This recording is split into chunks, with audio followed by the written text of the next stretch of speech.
Bioenergetics के questions को solve करेंगे बेटा। वर्कशीट नंबर 13 आपके पास है। पहला सवाल, inside the stoma of the chloroplast there is a suspended. Stoma of the chloroplast के अंदर क्या चीज़ सस्पेंड हुई होती है? Membrane of enzyme, set of enzyme, membrane system and set of coenzyme या फिर chlorophyll.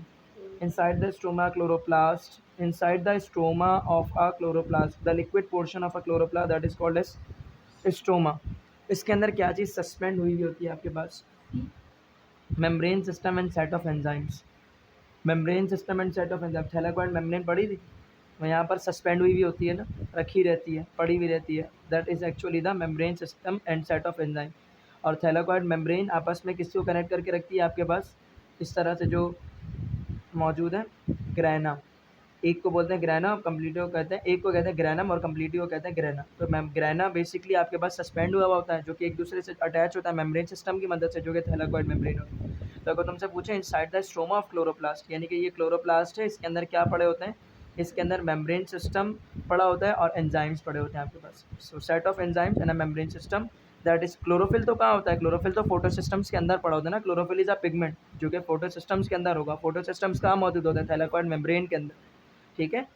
So membrane system and a set of enzymes. Next, chlorophyll molecules are found embedded in. अब बताओ कहाँ पर मिलेगा? Lamellar membrane, inner chloroplast membrane या thylakoid membrane? अब बताओ। Thylakoid membrane. अब समझ आ गई बात कि हमने क्यों ऊपर नहीं मार्क किया था क्लोरोफिल। उसके बाद electron acceptor of photosynthetic electron transport chain are part of. Electron acceptor are the part of thylakoid membrane, outer chloroplast membrane, laminar membrane, inner chloroplast membrane. Electron acceptor of photosynthetic electron transport chain are parts of thylakoid membrane का part होता है सारे का सारा आपके पास।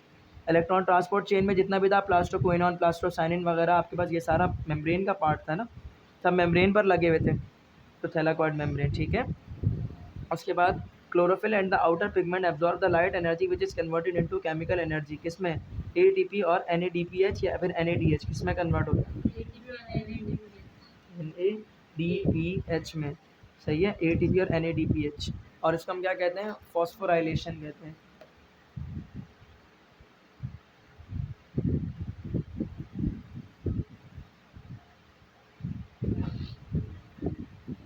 उसके बाद next, the substance that absorb the visible light are called. वो सब्सटेंस जो कि विजिबल लाइट को एब्जॉर्ब करता है उसे हम क्या बोलते हैं? सेम सेम, हाँ शाबाश। Pigments are what? Pigments are the complex of what? नहीं, पिगमेंट इज व्हाट? पिगमेंट वो जो लाइट का एब्जॉर्ब करने वाले होते हैं, ठीक है, जिनसे मिलकर क्या बनता है? फोटो सिस्टम बनता है। तो पिगमेंट हो गया। Different pigment absorb the light of same wavelength 380 to 7 different wavelength. हर पिगमेंट अलग अलग वेवलेंथ को एब्जॉर्ब करने के लिए तो डिफरेंट वेवलेंथ को एब्जॉर्ब करेगा। An instrument use to measure the relative abilities of the different pigments to absorb the different wavelengths of the light is called light meter, spectrophotometer. An instrument use to measure, spectrophotometer, ये पढ़ा है। Spectrophotometer आपके पास क्या होता है? ये वो device है जिसका क्या काम है? Relative abilities of the different pigments to absorb the different wavelength. अलग अलग वेवलेंथ को अलग अलग लाइट की एब्जॉर्ब करता है। कौन सी device? Spectrophotometer. Thylakoid membrane contain several kinds of pigments, only chlorophyll, only carotenoid, only xanthophyll. Thylakoid membrane में क्या होता है? डिफरेंट काइंड्स ऑफ पिगमेंट्स होता है। ज़ैंथोफिल होता है आपके पास, कैरोटीनॉइड्स होता है, क्लोरोफिल ए होता है, क्लोरोफिल बी होता है, and some other pigments as well. ये तो मशहूर ज़माना पिगमेंट्स हम कहते हैं। सही है। तो several kinds of pigments. Next, carotenes are mostly red to orange. मैंने बोला था कलर याद कर लेना। कैरोटीन्स कौन सा होता है आपके पास? Red to orange, yellow to red orange, yellow to orange, orange and red to yellow. Carrot में कौन सा कलर होता है? और ऑरेंज कैरेट देखा है? बस कैरोटीन को वहीं से याद रखा करो। ऑरेंज कैरेट कार्टून्स में देखा है, रेड कैरेट आम जिंदगी में देखा है। तो रेड टू ऑरेंज, ठीक है। सो रेड टू ऑरेंज। नेक्स्ट, ये इसी तरह से क्लास में पढ़ाते हुए बताया था, जब बायो मॉलिक्यूल पढ़ा रहा था उस वक्त भी और जब वो पढ़ा रहा था उस वक्त भी। These broaden the absorption and utilization of light. These broaden the absorption of utilization of light. Yellow pigment, orange pigment, red pigment, yellow and red to orange pigment. Yellow पे तो हमने पढ़ा था बिल्कुल कम होता, ऑरेंज अभी हमने बहुत कम पढ़ा था, रेड और डीप पर्पल ब्लू जो था उस पर ज़्यादा था आपके पास। क्या होगा इसका आंसर?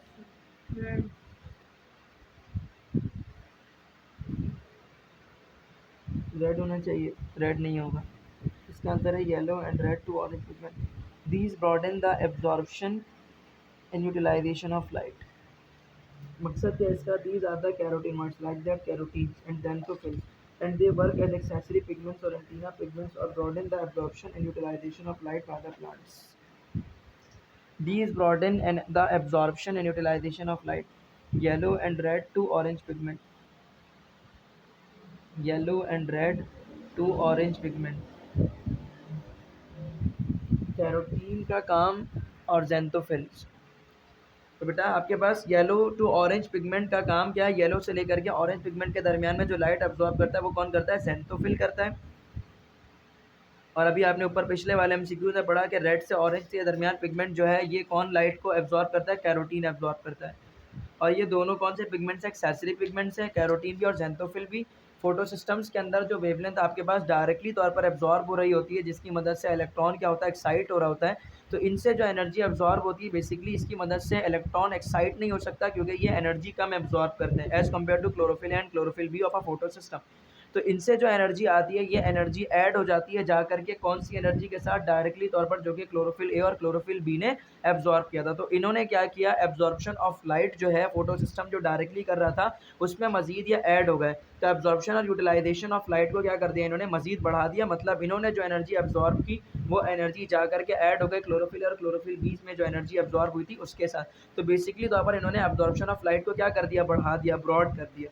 मतलब जो थोड़ी बहुत एनर्जी ये एब्जॉर्ब कर रहे थे वो भी जा करके इन्होंने क्या कर दिया? उसको ऐड करके दे दिया। तो कौन सा ऑप्शन हो गया? ये।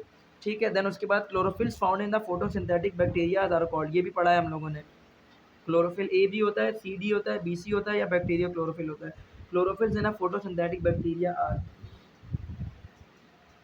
क्लोरोफिल इन अ बैक्टीरिया क्या होगा? बैक्टीरिया का वर्ड है, बैक्टीरिया का वर्ड बैक्टीरिया से रिलेटेड है, तो बैक्टीरिया क्लोरोफिल। बैक्टीरिया में जो क्लोरोफिल होता है बैक्टीरिया क्लोरोफिल होता है ना भाई। सिंपल था ये तो कि बैक्टीरिया में जो क्लोरोफिल होगा वो कौन सा क्लोरोफिल होगा? Bacteriochlorophyll. Green, yellow and the indigo wavelength of light are least absorb by. Carotene का काम क्या है? येलो से ऑरेंज। और आपके पास जो है यहाँ पर बोल रहा है ग्रीन है, येलो है और इंडिगो वेवलेंथ है। Are least absorb by, carotenoid से होगा, जेंथोफिल से होगा, या कैरोटीन से होगा, या फिर क्लोरोफिल से होगा? क्लोरोफिल से होगा। Are least absorb by chlorophyll. कैसे? क्लोरोफिल तो ग्रीन और येलो को ना क्लोरोफिल आपके पास रेड और ब्लू को बस एब्जॉर्ब करता है। तो यहाँ पर तो ग्रीन, येलो और इंडिगो है। हाँ, तो इंडिगो तो करता है ना। नहीं ना, आपके पास क्लोरोफिल जो है मेनली तौर पर रिस्पॉन्ड करता है डीप ब्लू, डार्क ब्लू और ब्लू। तो डीप ब्लू, डार्क ब्लू और ब्लू, और उसके अलावा ग्रीन, सॉरी उसके अलावा आपके पास जो है वो रेड। तो रेड और आपके पास जो है ब्लू मेनली तौर पर कौन एब्जॉर्ब कर रहा है? क्लोरोफिल ए और क्लोरोफिल बी कर रहे होते हैं ना। तो क्लोरोफिल तो यहाँ पर आपके पास ग्रीन, येलो और इंडिगो तो कोई एब्जॉर्ब नहीं करेगा। उसका रिलेशनशिप किससे? रेड से और बस ब्लू से। उसके तो इसीलिए तो हम इसको कहते हैं कि they are the main pigments of a photo system. Major pigment यही होता है फोटो सिस्टम के अंदर, जिनकी वजह से एक्साइट होता है इलेक्ट्रॉन। उसके बाद next, plants appear green because of. Green wavelength is reflected, yes. Green wavelength is transmitted, dark green colour mask over the yellow colour. Green wavelength is reflected and transmitted. अब बताओ क्या होना चाहिए 13 का answer? Green colour mask over the yellow colour.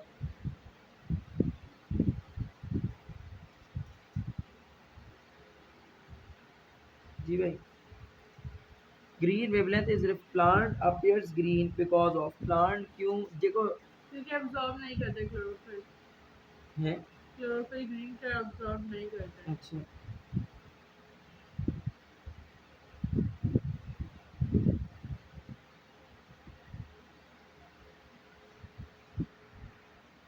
बेटा plant में दो wavelength आपके पास एब्जॉर्ब नहीं होती, एक येलो कलर और दूसरा ग्रीन कलर। लेकिन प्लांट आपके पास ग्रीन येलो कलर का क्यों नहीं नज़र आता? इसलिए नहीं नज़र आता क्योंकि प्लांट से दो लाइट्स की वेवलेंथ वापस जा रही होती है, ग्रीन और एक येलो। लेकिन प्लांट येलो इसलिए नहीं नज़र आता क्योंकि जो येलो कलर की वेवलेंथ है वो मास्क ओवर हो जाती है किससे? ग्रीन कलर की वेवलेंथ से। ठीक है, this is the main reason actually behind के plant appears as green because of what. तो उसको हम डायरेक्टली सिर्फ यही नहीं, यानी कि प्लांट अपियर्स एज ग्रीन, अगर पूरा इसकी बात पूछी जाए तो ये होगा plant appears as green but it must be appears as yellow. सही है। तो इसका असल एमसीक्यू का आंसर क्या होगा? Dark green colour mask over the yellow colour, that's why plants appears as green. ठीक है। तो अगर एमसीक्यू इस तरह से आ जाए जो अभी मैंने बताया तो उसका भी आंसर क्या होगा? ये पूरा रीजन आंसर होगा। The light absorbing hydrophilic part of chlorophyll is. Flat, long and anchoring, square shape या flat and square shape. Light absorbing hydrophilic part of chlorophyll. Hydrophobic part तो लॉन्ग चेन होती है, और हाइड्रोफिलिक पार्ट कैसा होता है, long तो नहीं होता। फ्लैट एंड स्क्वायर शेप्ड होता है, लॉन्ग एंड एनक्वायरिंग होता है, स्क्वायर शेप्ड होता है, ऐसे फ्लैट होता है। 14, हाँ, इस तरह का था।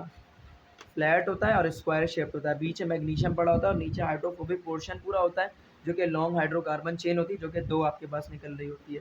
ठीक है, तो फ्लैट होता है और दूसरा स्क्वायर शेप्ड होता है। Porphyrin ring represent the hydrophobic head of chlorophyll, hydrophilic head of chlorophyll, hydrophilic tail of chlorophyll, या फिर हाइड्रोफिलिक हेड ऑफ क्लोरोफिल। पहली बात तो ये कि आपके पास पोरफायरिन रिंग क्या होती है, पोरफायरिन रिंग आपके पास हाइड्रोफिलिक होती है, हाइड्रोफोबिक। ऊपर जो अभी बताया था ना, वो होती है हाइड्रोफिलिक। अभी जो ऊपर बताया ना, जो आपके पास यहाँ पर फ्लैट और square shape, light absorbing hydrophilic part होता है बेसिकली ये। तो ये पोरफायरिन रिंग ही होती है असल में। तो पोरफायरिन रिंग का जो हेड है वो कैसा होता है आपके पास, वो होता है हाइड्रोफिलिक। ठीक है, सो हाइड्रोफिलिक हेड है उसका, हाइड्रोफिलिक हेड ऑफ क्लोरोफिल। तो क्या बोलेंगे इसको, हाइड्रोफिलिक हेड ऑफ क्लोरोफिल। तो hydrophilic head of chlorophyll. Hydrophilic head of chlorophyll क्या होता है, फ्लैट होता है, स्क्वायर शेप्ड होता है, जो कि पोरफायरिन रिंग की तरह होता है। ठीक है, और पोरफायरिन अगर पूछते कैसी होती है तो फ्लैट और square shape. Chlorophyll head is made up of, chlorophyll head किससे मिलकर बनता है, फोर जॉइंटेड पोरफायरिन रिंग से, four jointed tetra pyrrole ring से, फोर जॉइंट पायरोल रिंग से, या फिर टू जॉइंट पायरोल रिंग से। पायरोल रिंग थी इस तरह से।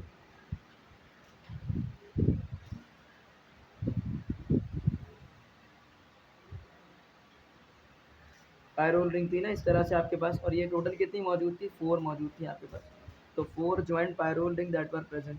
सही है, अब इसको क्या बोलेंगे, पूरे का पूरा जो आपका क्लोरोफिल हेड था, it is made up of tetra pyrrole ring. पूरा हेड किससे मिलके बना है, टेट्रा पायरोल रिंग से। अब टेट्रा पायरोल रिंग का मकसद क्या है, उसमें चार पायरोल रिंग है, लेकिन मैं ये नहीं बोल सकता कि four joint tetra pyrrole ring. Four joint tetra pyrrole ring का मकसद, एक टेट्रा पायरोल रिंग है, दूसरी है, तीसरी और चौथी, मतलब चार, चार आठ, चार बारह और चार 16 पायरोल रिंग। तो 16 पायरोल रिंग तो मौजूद नहीं होती, सिर्फ कितनी होती है, चार पायरोल रिंग मौजूद होती है हेड ऑफ क्लोरोफिल में। तो इसको हम क्या बोलेंगे, फोर जॉइंट पायरोल रिंग्स। ठीक है, उसके बाद in a chlorophyll head an atom of the magnesium is coordinated with the carbon of each pyrrole ring, oxygen of each pyrrole ring, nitrogen of each pyrrole ring. किससे coordinate करेगा, nitrogen से। किससे करेगा, nitrogen of each pyrrole ring. Structure बना हुआ है book में, देख लो एक बार। ठीक है, स्ट्रक्चर देख लेना भाई पायरोल रिंग वाला। बोला ये रीडिंग करना है पहले, उसके बाद करोगे। अच्छा,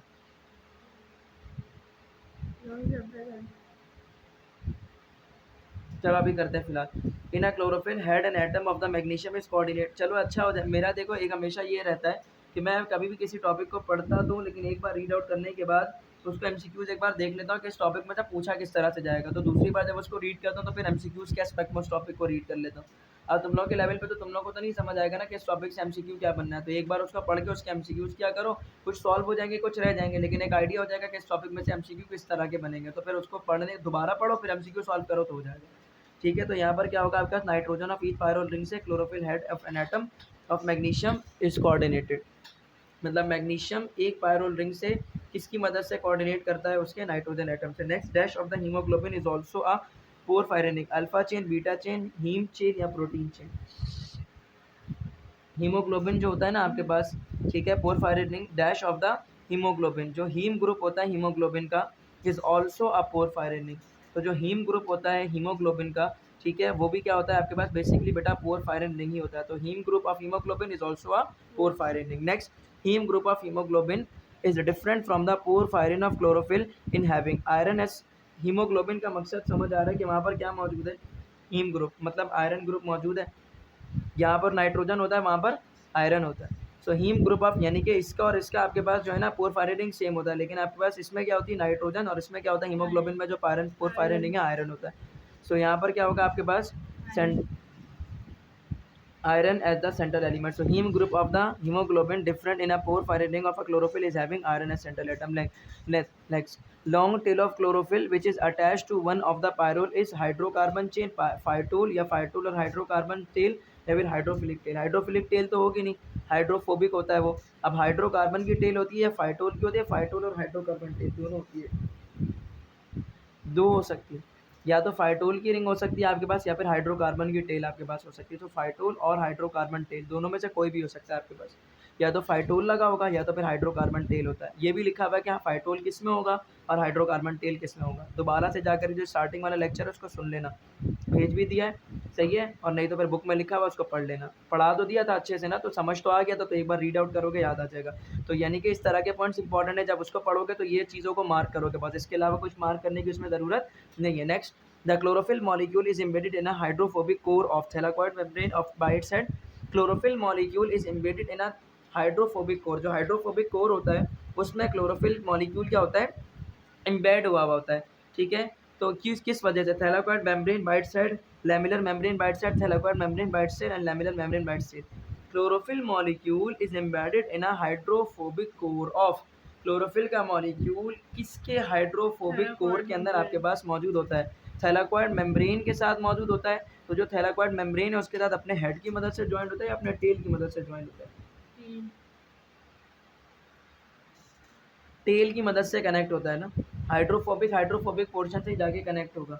तो अगर यहाँ पर कह रहे हैं कि आपके पास chlorophyll molecule is embedded in a hydrophobic core of thylakoid membrane bite cell, उसकी जो टेल है ये उसमें फंक्शन में लिखा हुआ था कि टेल जो है वो बेसिकली तो पर अटैचमेंट में हेल्प करती है आपके पास जा करके। तो chlorophyll molecule is embedded in a hydrophobic core of thylakoid membrane, hydrophobic core जो होता है थैलाकोइड मेम्ब्रेन का, उसके साथ जाकर के लग जाता है क्लोरोफिल मॉलिक्यूल, किससे, अपने टेल की मदद से, क्योंकि टेल उसकी खुद की क्या होती है, हाइड्रोफोबिक ही होती है। तो हाइड्रोफोबिक हाइड्रोफोबिक अटैच होता है, हाइड्रोफिलिक और हाइड्रोफिलिक हमेशा अटैच होते हैं। Next, chlorophyll A and the chlorophyll B differs from each other in only one of the atoms, elements, functional group या कार्बन एटम। हाँ भाई ये असल है, क्लोरोफिल और क्लोरोफिल भी आपस में किस चीज़ की मदद से डिफरेंट होता है जी, सिर्फ एक चीज़ का फ़र्क था,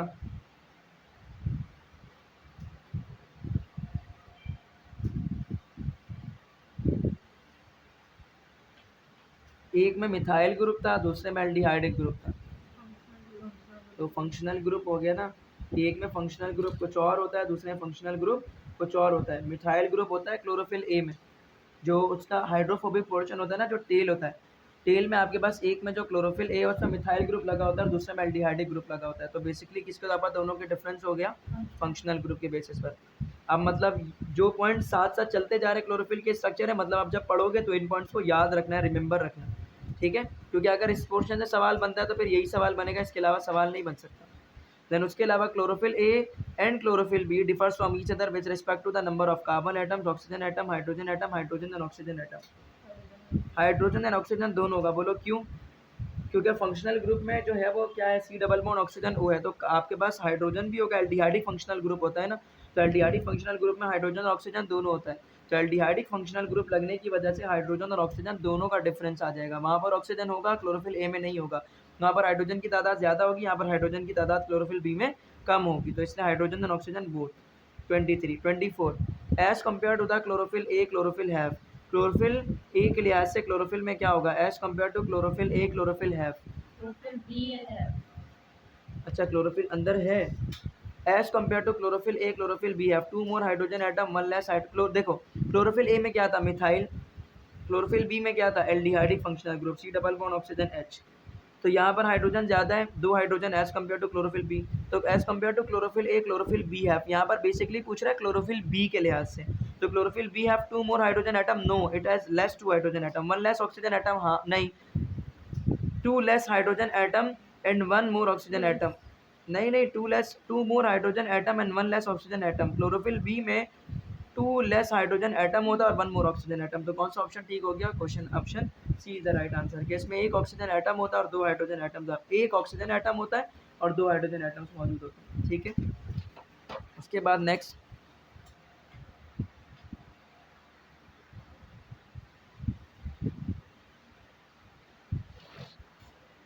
उसके बाद पूछ रहे हैं as compare to the chlorophyll b chlorophyll a have, अब क्लोरोफिल बी के अंदर कंपेयर आपने करना है क्लोरोफिल ए के लिहाज से, तो chlorophyll a have 2 less hydrogen atom and 1 less oxygen atom, sorry 2 more hydrogen atom and 1 less oxygen, 2 more hydrogen atom and 1 less oxygen atom, मतलब पहले पूछा क्लोरोफिल ए के लिहाज से बी में क्या कमी है, फिर पूछा क्लोरोफिल बी के लिहाज से एक में क्या ज्यादती है क्या कमी है। Chlorophyll a can be converted into chlorophyll b by replacing carbonyl group with methyl. Chlorophyll a can be converted into chlorophyll B, तो क्लोरोफिल बी अगर बनाना है तो मतलब ये वाला आपको पोर्शन बनाना है। तो carbonyl group with methyl group, methyl group की जगह आपको क्या लगाना है, कार्बोनाइल या मैग्नीशियम विथ फेरस या methyl group with carbonyl ferrous with. तो कौन सा ऑप्शन ठीक हो गया, carbonyl group with methyl group. Carbonyl group लगाएंगे by replacing methyl group with carbonyl. Chlorophyll A में मिथाइल ग्रुप की जगह कार्बोनाइल ग्रुप लगा दें, तो ऑप्शन सी दुरुस्त हो गया। उसके बाद chlorophyll b can be converted into chlorophyll a by replacing. Chlorophyll b को कन्वर्ट करना है किसमें, क्लोरोफिल ए में, तो कार्बोनाइल ग्रुप की जगह पे क्या लगाना पड़ेगा, मिथाइल ग्रुप। तो ऑप्शन ए दुरुस्त हो गया। सम वेवलेंथ, अब ये तो स्ट्रक्चर समझ रही है, तो स्ट्रक्चर से अंडरस्टैंडिंग वाला पोर्शन था ये। सम वेवलेंथ डैश से some wavelength dash by chlorophyll A or dash by chlorophyll B. Some wavelength absorbed by chlorophyll A are absorbed by chlorophyll B, या फिर some wavelength not absorbed by chlorophyll A are absorbed by chlorophyll B, या फिर some wavelength not absorbed by chlorophyll A are weakly absorbed by chlorophyll B। क्या होगा, जो कि नहीं absorb होते वो इफेक्टिवली एब्जॉर्ब होते हैं नहीं होते। 28 बी होगा सर। देखो दोनों की बिल्कुल ही अलग अलग कहानी है। दो, एक जो एब्जॉर्ब करता है दूसरा उसको नहीं करता, दूसरा किसी और को कर रहा होता है। और जो दूसरा वाला है वो दूसरे वाले की वेवलेंथ को एब्जॉर्ब नहीं करता। फोटो सिस्टम 700 सिर्फ 700 की वेवलेंथ को एब्जॉर्ब करता है, और 680 सिर्फ 680 की वेवलेंथ को एब्जॉर्ब करता है क्लोरोफिल जो वहाँ पर मौजूद होता है। तो एक जो एब्जॉर्ब नहीं करेगा दूसरा वाला उसको इफेक्टिवली एब्जॉर्ब कर रहा होगा। तो इसलिए इसका आंसर क्या हो गया, not absorb are effectively absorb by the chlorophyll b. जो वेवलेंथ क्लोरोफिल ए एब्जॉर्ब नहीं कर रहा वो wavelength chlorophyll b effectively absorb करेगा। उसके बाद due to the slight difference in their dash the chlorophyll a and chlorophyll b show slightly different dash. Due to the slight different in their structure the chlorophyll a and chlorophyll b show slightly difference in their molecular formula, absorption spectra, structure या molecular formula. Molecular formula तो different होगा ही होगा हर हाल में। So due to that slight difference in their structure, उनके slight difference अगर हो जाए स्ट्रक्चर में, लेकिन अगर मॉलिक्यूलर फार्मूला डिफरेंट हो जाएगा, चलो मॉलिक्यूलर फार्मूला तो डिफरेंट हो गया, लेकिन बेस्ट क्या होगा, due to the different in their structure absorption spectra molecular formula, absorption spectra या structure absorption spectra molecular formula. Due to the slight difference in their structure, उनके स्ट्रक्चर में क्या होता है, डिफरेंस होता है। तो ऑप्शन ए और बी में से कोई एक ऑप्शन दुरुस्त होना चाहिए। The chlorophyll and chlorophyll b show slightly difference in their absorption spectra या मॉलिक्यूलर फार्मूला। मॉलिक्यूलर फार्मूला तो दोनों का डिफरेंट होता है, लेकिन दोनों का बेसिकली एब्जॉर्प्शन स्पेक्ट्रा डिफरेंट हो जाता है। मतलब दोनों का स्ट्रक्चर मुख्तलिफ होता है। दोनों के स्ट्रक्चर के अंदर आपके पास एक में क्लोरोफिल ए और क्लोरोफिल बी को अगर हम कंपेयर करें तो एक में एल्डिहाइडिक फंक्शनल ग्रुप होता है, दूसरे में अल्काइल फंक्शनल ग्रुप आपके पास लगा होता है हाइड्रोकार्बन चेन के ऊपर।